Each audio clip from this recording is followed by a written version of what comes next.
Hey there, welcome to the 59th Easy JavaScript tutorial part of easyprogramming.net. I wanted to do a quick JavaScript video while I still have some Raspberry Pi projects in progress. So today I wanted to talk to you about something called the Nullish Coalescing Operator.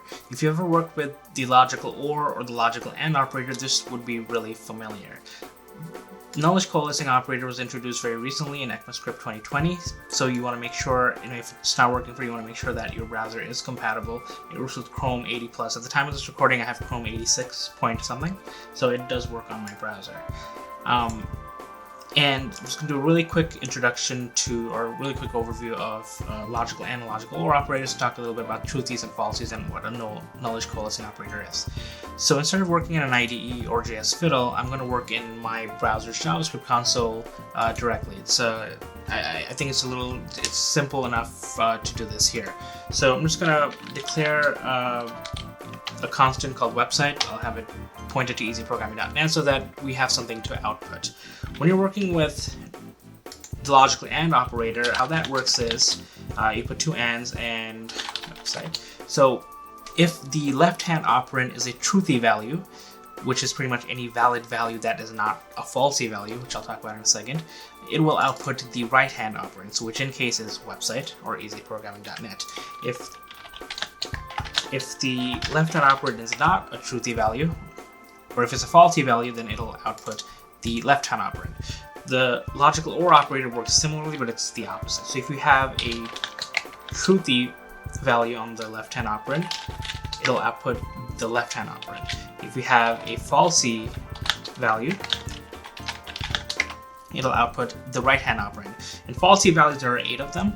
You can find this information on MDN. There are 8 falsy values, including false, 0, -0, long integer, an empty string, null, undefined, and not a number. Sometimes when you get values returned, let's say you get a 0 return, it can be a valid value. Like, let's say you want to look at how many books are in a library. 0 can be a valid value. So when you do, 0 or website, it's just going to give you website instead of the 0, which you really want to output. And that's where the Nullish Coalescing Operator comes into play. So if you want to output 0, instead of doing the logical OR, you do the Nullish Coalescing Operator. And when you do website, 0 is outputted because this is a valid value.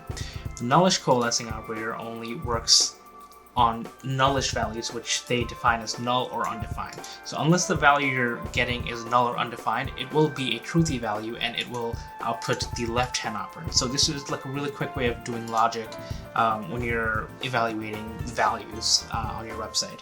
So if I do null or website, since null is a nullish value, it outputs website. If I do an empty string, it does the empty string because that is a valid value. You can also chain this with the logical AND and logical OR operators, but you'll need to use parentheses. If you don't use parentheses, so this is what will happen. So if you do true and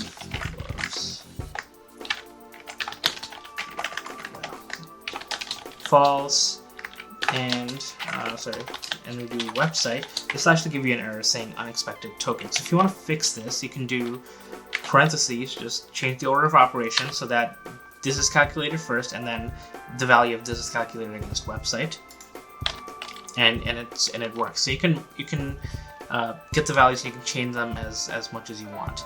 So this is just a really quick, brief introduction to Nullish Coalescing Operator. I'll admit that I haven't used it on any project yet, but I do use plenty of the logical OR operator because it is very handy.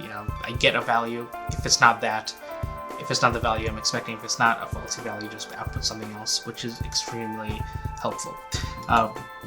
And I will post all of these links on easyprogramming.net. I will include these outputs here so that you have something to work with. You have some examples to work with.